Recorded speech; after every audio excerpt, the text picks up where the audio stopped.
What's up mga mananap, mayong Bungkag Pilipinas na nag-attend ko sa ining MOB Ride for a Cause para sa House of Hope. So ang among destination karon from Tagum City going to Mati, going to Maragusan. Katapok diri ang mga gagmay madagko man nga mga motor namin diri karon sa LYR compound dinhi sa Kanukutan, Tagum City.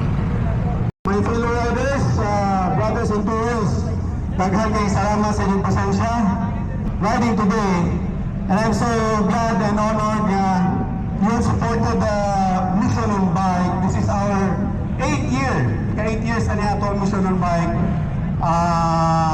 and I'm so overwhelmed no, daghan kayo ang atuang mga participants.